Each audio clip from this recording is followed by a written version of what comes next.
Okay, I wanted to do a quick follow-up to our podcast. Great feedback from John, and much appreciated. Is I have never read Call of Cthulhu. I've never seen Call of Cthulhu. I literally am working.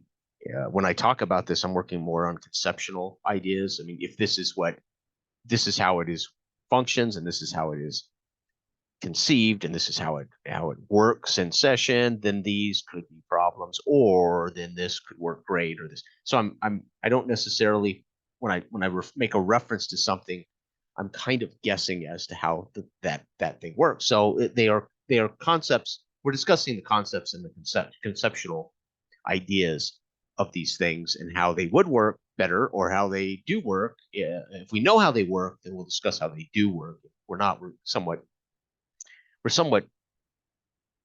dealing with a conceptualization of these things. So I just hope people understand, and I think we make it clear we're pretty darn. I'm ignorant of Call of Cthulhu and how sanity works, for instance, and I obviously make it clear I'm ignorant of Alien and how stress mechanic works. But I want to thank John, and you'll have to forgive me. I don't know the YouTube uh, call sign, but wonderful information on how the alien stress mechanic works, and it was fantastic. And I thank you for that, because the only way we can learn is to get information, or for ourselves, get out. I would have to buy Alien, and I have to read Alien, and I'd have to buy Call of Cthulhu, and I have to read Call of Cthulhu. And to be frank, I'm not going to purchase games unless I know for a fact I'm going to run them or I'm going to play them. So they have to be, in a way, these somewhat um, conceptual conversations about how they might or might not work. But it doesn't change the arguments of how we use mechanics versus how mechanics actually are designed to work, or how the intent of the game works, etc. So that's still legit. I mean, how we do something is more important than what we do. And I say that because the rules might state something's to be done a certain way, but how I do it might break the thing, right? Might not be right, or might be better. I might actually make that system better. I might make it might help the role play, or it might hinder the role play, right? So sometimes the system is perfect, but how we are doing the thing could break the system or not do it right. Or, part of why we do this, why we talk about this, is style. There's an old quote for boxing: styles make fights, right? Matter of fact, I think it's a moniker of Legends of Boxing, the tabletop boxing game. Styles make fights. Well, styles make role playing games. Styles make sessions, and we can all agree to play a game, even rules is written. But how we choose to engage the mechanics and how we choose to communicate can heighten a game table, or it can make a game table less interesting, or it can make a game table less focused. Or that's not to say any of those things are right or wrong.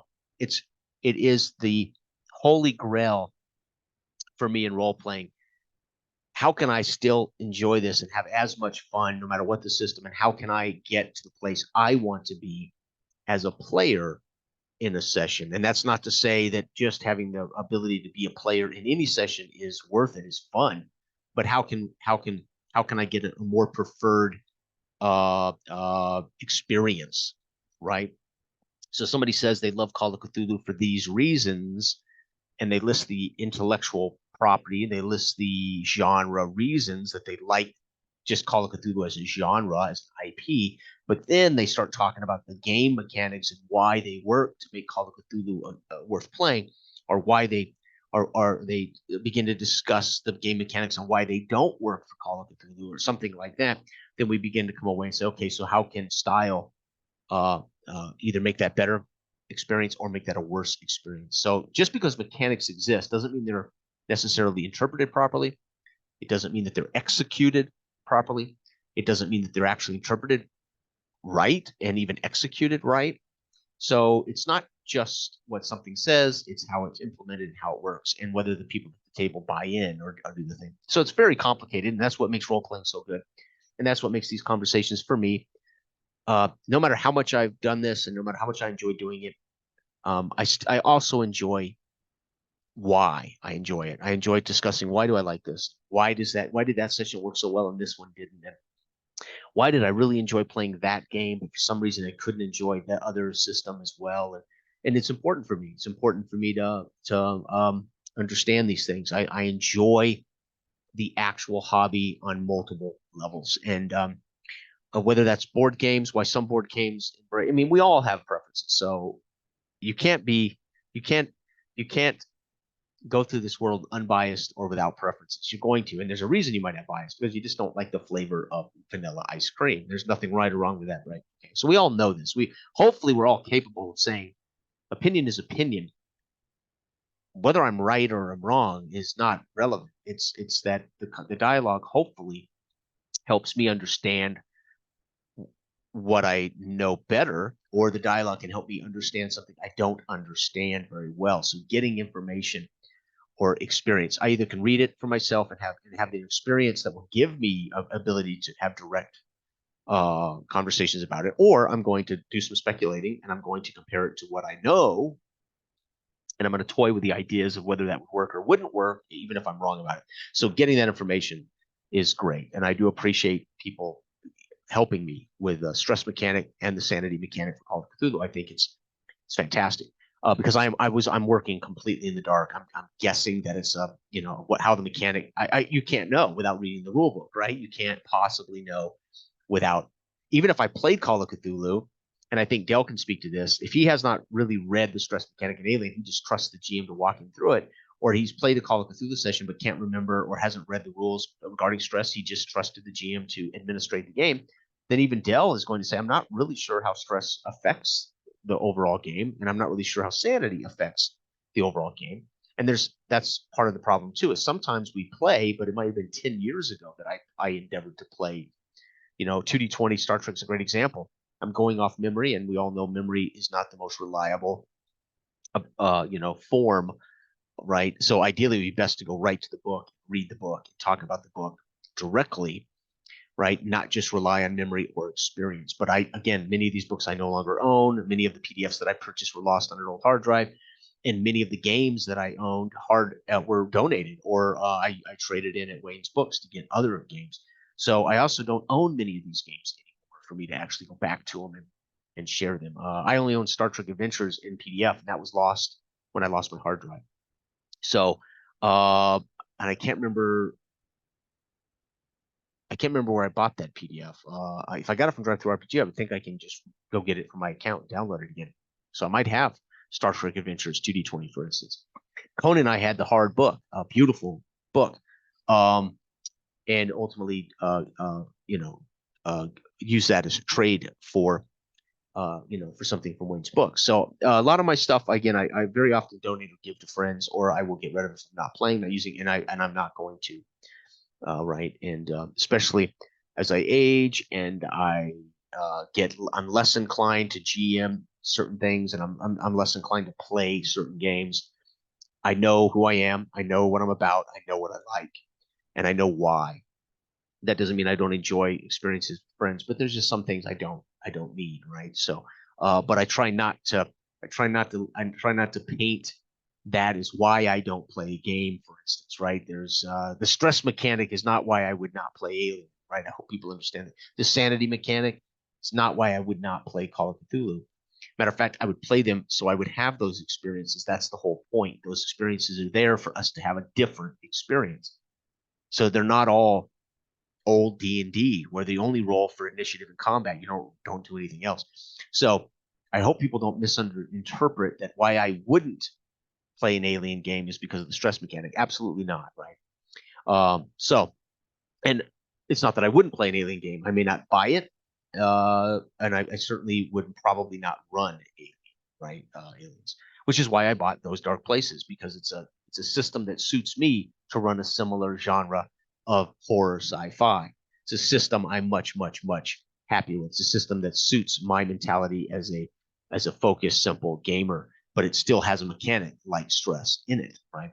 So I hope when we have these conversations, people don't think we're bashing those mechanics or we're knocking those games because of those mechanics. Absolutely not, right? I'm trying to understand the conceptualizing, or I'm trying to make reference to how they could, if they work a particular way, or if they could work better mechanically, right? And so all I really talked about in depth in this podcast was the corruption mechanic, because I've got the books and I've played lots of Simba Room, and I've run lots of Simba Room, counting my 6 local sessions of Simba Room, I have a lot of experience with the actual Simba Room mechanics, so I can speak about how corruption affects the characters in game differently, as opposed to the players as characters having to put out this information. The world will react to their corruption as opposed to them putting forth a type of thing, right? So anyway, and I'd hoped really in that podcast to discuss Simba Room and discuss where I think Simba Room is a great system, and to discuss the differences between, say, Sword and Wizardry's OSR, old school D20, and Simba Room, and even to some degree the modern D20. But we got caught up in something else, and that's fine. We again, our conversations are wide open for them to go any direction, and sometimes we can beat a dead horse. I mean, we can get and just beat the hell out of a dead horse, unfortunately. But again, that's the kind of conversations with Dell. We have no agenda. We want to discuss this stuff. We want to share what's on our mind, and we are going to be opinionated. But I'm not invested into whether I'm right or I'm wrong. I may have an opinion, and it could be completely wrong, right? And it could be wrong because of ignorance. It could be wrong, because I believe a particular thing. But the reality is, it's they are ways for me to understand better mechanics, and ways for me to understand game design, and ways for me to understand how, if I continue to design games, how could I elicit a particular experience for players or GMs? Dark Age of Man for me is really a GM game. My goal when I wrote Dark Age of Man, and the reason I did it was not because I just wanted to be another guy making another fantasy RPG. I really wanted our game to impart a different experience for GMs, for the actual game master. We wanted to somehow quantify in the book a way that you could do this that would create a different experience for the GM. Meanwhile, for that to work, we wanted also players to have a different level of engagement and agency, and how they attack being a character in this world. But really, Dark Age of Man is about, hey, here's a way you could get a different experience as a GM that liberated me and made me a player and made me have fun again. Because GMing for me has always been work. It will always be work because I just don't take it lightly. And whether I am preparing something or I'm using my toolbox, GMing for me is always it's always for me a serious thing. It's always work. It's just the way I am. So in utilizing some of these concepts when I was running Dale and some one-on-one games before we started begin to wait, can we quantify this? Can I actually write this in such a way I can help teach other GMs how this might be a fun, different way to GM? So you start to create something that works for you. That's the whole point, right? Hopefully Rembrandt didn't paint for anybody but himself, and the rest of the world be damned. If they like him, great. If they don't, so what? You paint for yourself. You write music for yourself. You hopefully create games for yourself, and then you hope other people go, "Wow, I enjoy that too." That's where we connect, right? But hopefully you create art for yourself or you write something or create something to get it off your chest to to to scratch that itch, and then you hope the rest of the world could find some value in it as well, right? So anyway, I wanted to make sure people understood. We appreciate any feedback we get on these podcasts, especially when we're learning a little more. And John, great comment there, listing how Call of Cthulhu and what page numbers those rules can be found. Fantastic information. Helps me understand Sanity now is more than just an abstract number there and a declining number, and that's it. There's a lot more to it in Call of Cthulhu, and of course stress. I think there's a mechanic like this in Forbidden Lands, but I can't remember. And I love Forbidden Lands. That's my first foray into Year Zero engine was Forbidden Lands, which I think is a fantastic game, and I love that game. But I haven't played any other Year Zero, so I'm sure there's something like this maybe in. I think Blade Runner has something like this now, right, in their engine. I can't recall if Forbidden Lands did. Again, I haven't read or played Forbidden Lands in years. But the bottom line is, uh, getting that information is I'm grateful and thank you, because it helps me now understand stress, right, better, right, and understand that it has a greater effect on the system than just vanity moment, right, vanity play, right. Thank you again. I may still come back and do a final Simba Room video as to, again, what it is I think makes Simba Room as a actual system unique and, in my opinion, special. That's not tied necessarily to the work of IP and art, etc. Just to look at the system and what makes it, I think, a better modern D20 fantasy system than, say, even D&D 5, which D&D 5 it suffers the same problems that all versions of that D&D system have. They've not rectified much of the problems with that system that have existed since the math started creeping up, and they don't seem to want to reevaluate how they can make that system different. Right? They just want to, maybe they'll tweak some rules, maybe try to simplify it, maybe get people back to the table in theater of the mind and not so many maps and minis. I don't know.